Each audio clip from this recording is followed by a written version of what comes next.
केरल के जो थे उन्होंने, सर ने बताया, राजशेखरन सर ने, कि कैसे मतलब केरल से शुरुआत हुई है इस तरह की। ये जो लुटेरों की फौज जो सफ़ेद कुर्ता सफ़ेद धोती या जो भी पहन के, अब तो रंग बिरंगे कपड़ों में लूटपाट होती है, तो जैसे भी हो इन लोगों ने यहाँ से शुरुआत की। और फिर अब मैं कुछ आंकड़े आप लोगों के सामने रखूँगा। एक त्रिची में एक रॉकफोर्ट टेम्पल करके है, 1000 एकड़ ज़मीन है उसके अंदर, और आपको जानकर आश्चर्य होगा कि उससे रेंट जो आता है वो है 4.5 रुपया पर एकड़। 4.5 रुपया रेंट है उसका, अभी तक वैसे ही चल रहा है। तमिलनाडु के अगर कुल मंदिरों की बात करें तो एक ऑफिशियल एस्टिमेट है 4,78,000 एकड़ ज़मीन है इनके पास। एक कपालेश्वर मंदिर है, उनके पास 305 मैदान है, और एक एक मैदान से सरकार ने ही यह तय किया कि 6 लाख रुपया प्रति महीने आने चाहिए उससे। और उन मैदानों से कुल मिलाकर इन सरकारों को 3,000 रुपये आते हैं। 6 लाख पर मैदान से 3,000 टोटल 305 मैदानों से, मतलब 10 रुपये से भी कम सरकार के पास पैसे आते हैं। पुरी मंदिर के बारे में इसी साल हमने सुना कि लगभग 35,000 एकड़ ज़मीन पता ही नहीं किसके पास है।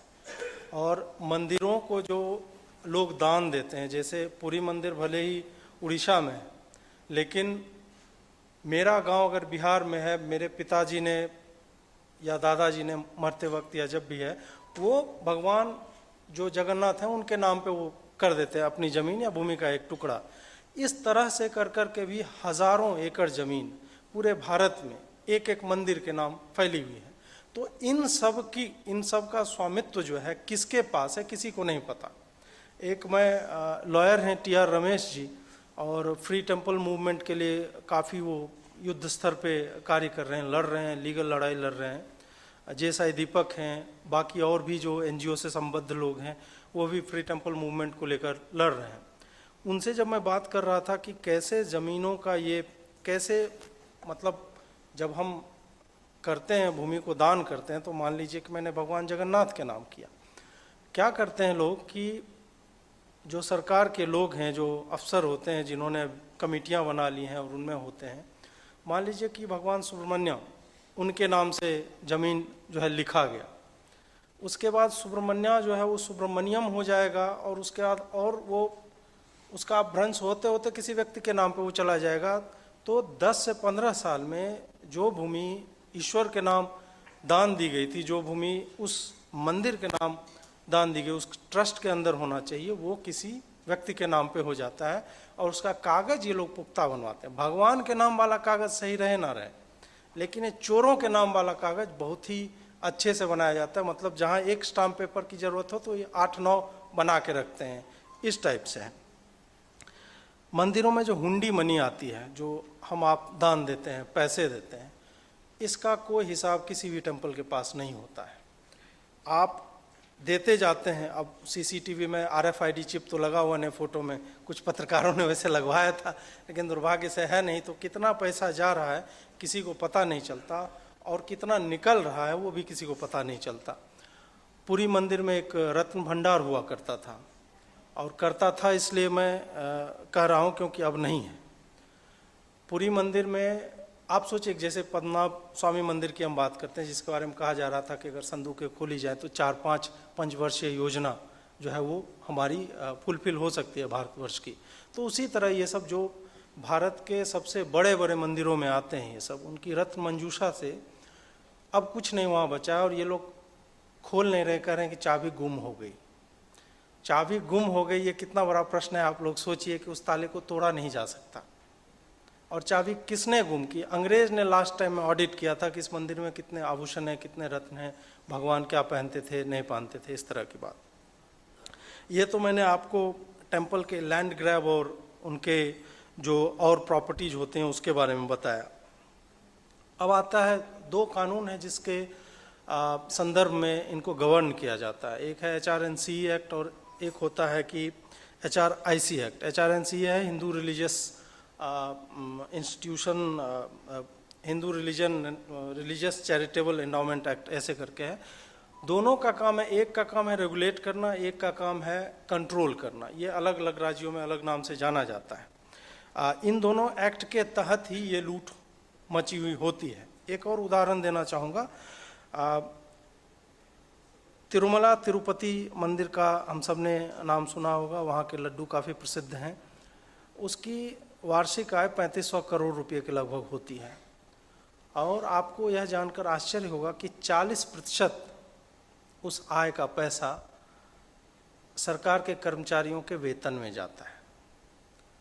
मंदिर जब हम सोचते हैं तो हमारे मन में, जब हम कहीं मंदिर में जाना चाहते हैं, या आजकल कुछ लोग जो अपने आप को धर्मगुरु कहते हैं, उन लोगों ने जो एम्पायर्स खड़े किए हुए हैं, तो मंदिर में साफ़ सफाई के लिए, रख रखाव के लिए, मैनेजमेंट के लिए आप हर जगह देखेंगे कि स्वयंसेवक होते हैं, वॉलंटियर्स होते हैं, दे आर नॉट पेड।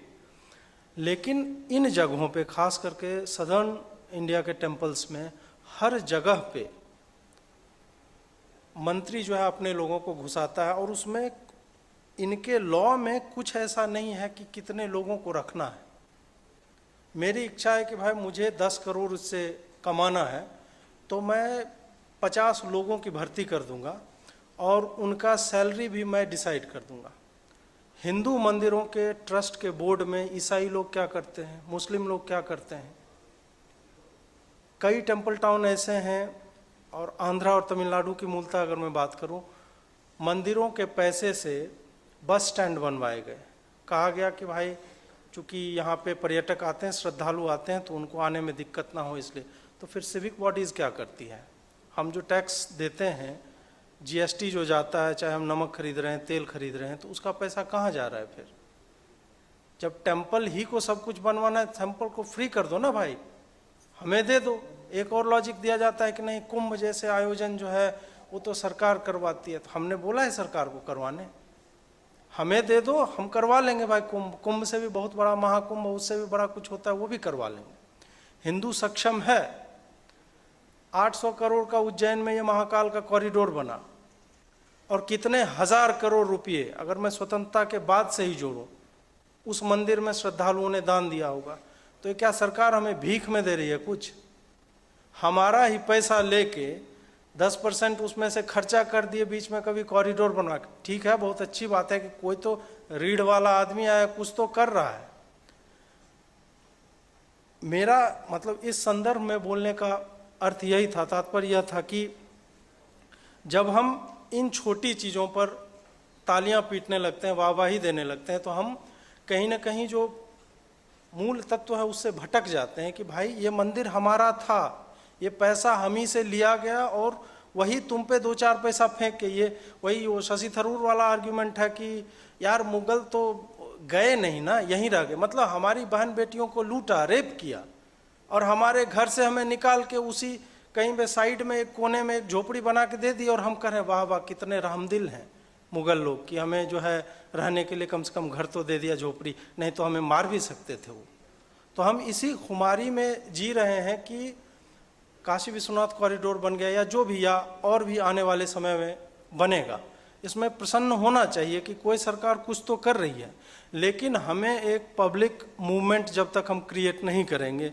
और अनुराग भाई अभी बोल रहे थे कि कब जगोगे, ये प्रश्न हम सबको पूछना चाहिए एक दूसरे से, कि ये सब बिंदु जो है पार्षदी के चुनाव से लेके सांसदी के चुनाव तक अगर नहीं पूछे जाएंगे अपने जनप्रतिनिधियों से, तो इस तरह की लूट मचती रहेगी, और वो सुप्रीम कोर्ट या न्यायालय जो है उस पर कुछ नहीं करेगा।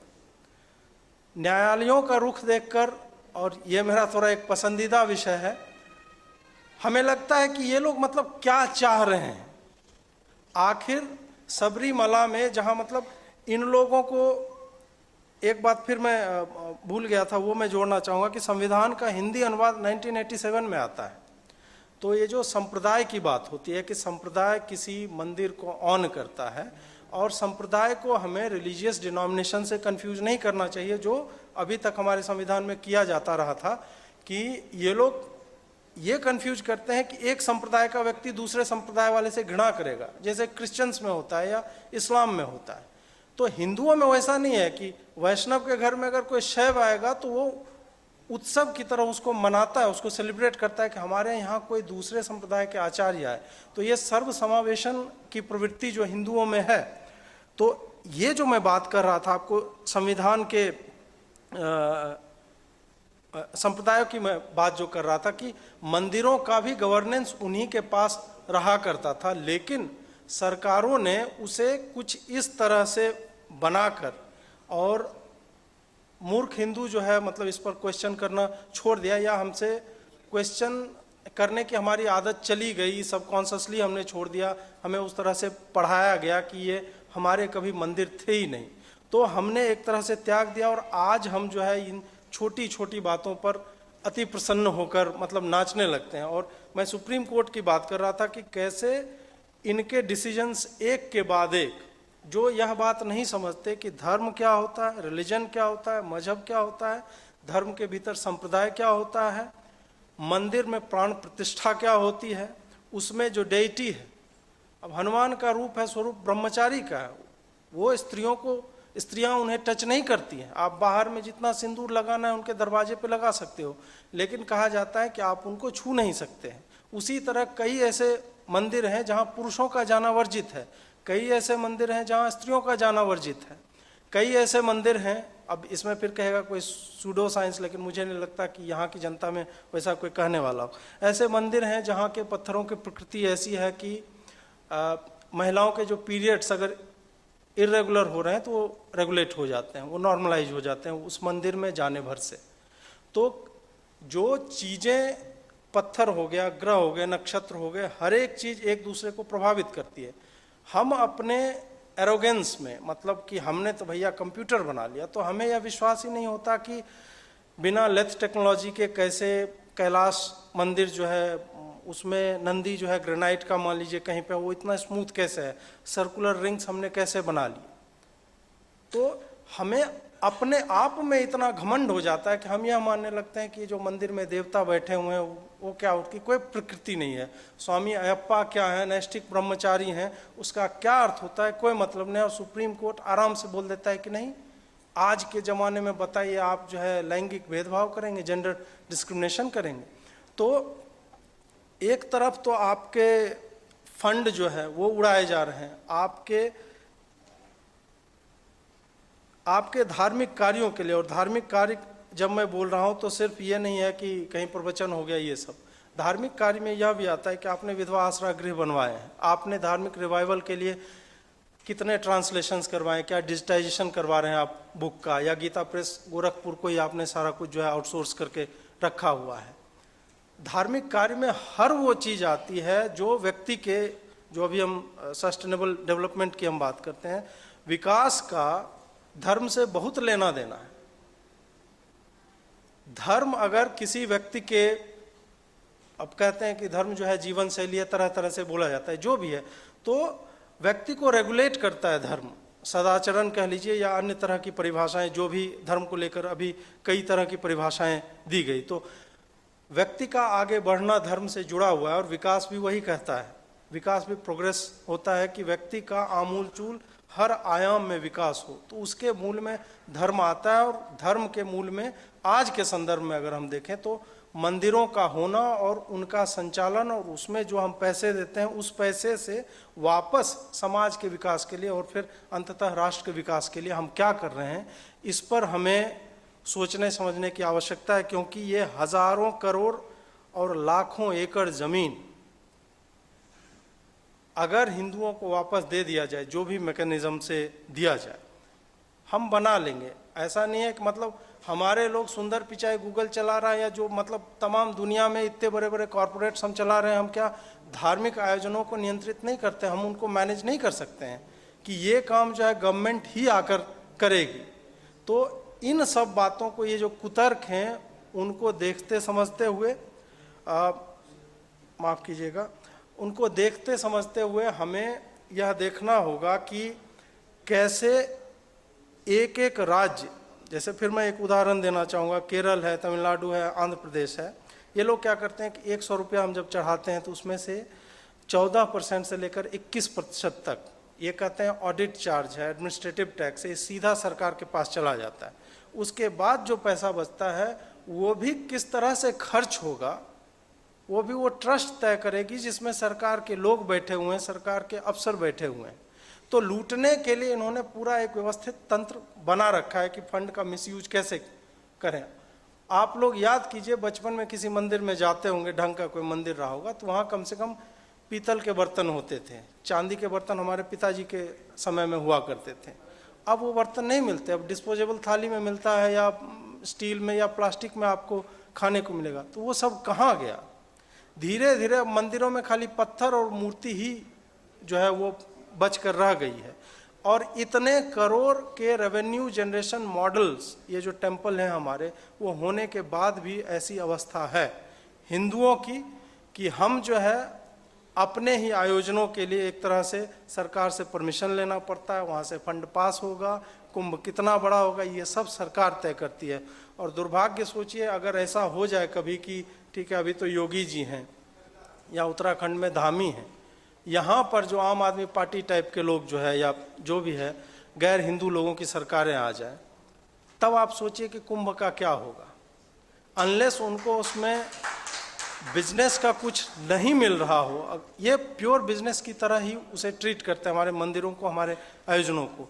तो हमें यह देखना होगा कि अगर कुंभ वाले क्षेत्रों में इस तरह की सरकारें हैं तो वही होगा जो केरल में हुआ था कि पैसा हमारा लेके और दिया जा रहा है, क्या वो जो राइस बैग कन्वर्ट्स हैं उनके सेवा में जो है वो पैसे लगाए जा रहे हैं। अभी कोविड में तिरुपति में उसका उदाहरण दूंगा कि तिरुपति में जब हुंडी में पैसा आना बंद हो गया तो कहाँ से जाएगी सैलरी भाई? 3500 करोड़ का 40% आप निकाल लीजिए कितना होता है, वो कैसे जाएगा अब? तो इन्होंने क्या किया कि मंदिर की भूमि जो है उसको बेचने का प्रपोजल बनाया, उस पर बहुत बवाल हुआ। तब जाके हमें पता चला कि साला इतना पैसा तनख्वाह में खाली जा रहा है, वेतन में जा रहा है।